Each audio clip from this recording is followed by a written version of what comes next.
के स्टोरी ॿुधाईंदसि उमर मारवीअ जी।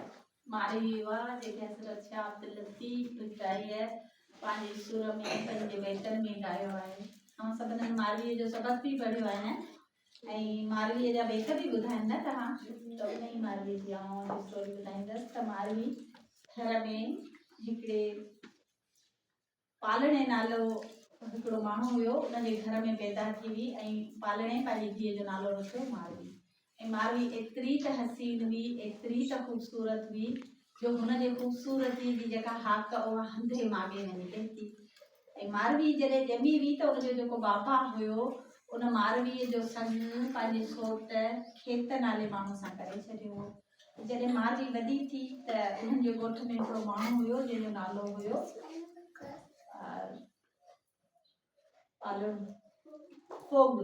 फोग नालो हुयो उनजो।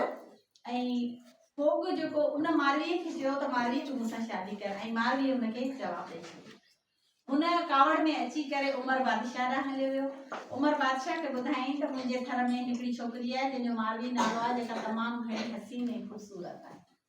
ऐं बादशाह उहा अगरि तुंहिंजी पटराणी थी वञे त वाह वाह, छा त ॻाल्हि थी वञे। सो बादशाह तयारु थी घोड़े ते चढ़ी आयो ऐं मारवी पंहिंजे खूह तां पाणी भरे रही हुई घर में।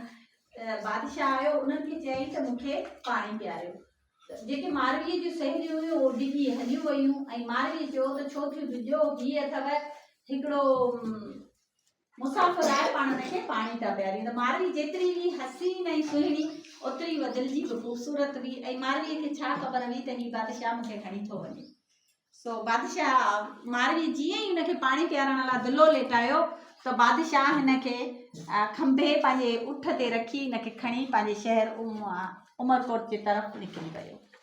ठीकु आहे, त उते वञी बादशाह मारवीअ खे क़ैद करे छॾियो पंहिंजे किले में। तमामु सुठा सुहिणा ख़ूबसूरत कपिड़ा ज़ेवर अची हिनजे अॻियां रखियाईं त मारवी तूं इहे कपिड़ा पाए ऐं तोसां शादी कंदसि। त मारवी हुनखे जवाबु ॾेई छॾियो, चई न, आऊं पंहिंजो हीअ जेका अबाणी लोही करियल आहे इहा कान लाहींदसि, ऐं मूंखे तूं पंहिंजे माइटनि पहुचाए, मूंखे तोसां शादी न आहे करणी। ॾाढो बादशाह कोशिशि कई, ॾाढी कोशिशि कई, पर मारवीअ हिनजी हिकु बि न ॿुधी। ऐं मारवी हुते उञनि बुखनि मरंदी रही। हिनखे को ज़मानो गुज़री वियो, जेका उहो माइटनि मां कपिड़ा पाए वई उहे लीड़ू लीड़ू थी चुका हुआ मारवीअ जा। ऐं वरी बादशाह हुन ॾांहुं बार बार अचे पियो त मारवी हुनखे चवे थी त मूंखे मुंहिंजे माइटनि पहुचाए, बादशाह मूंखे मुंहिंजे माइटनि पहुचाए, ऐं हुते तुंहिंजे महिलात में कोन रहंदसि।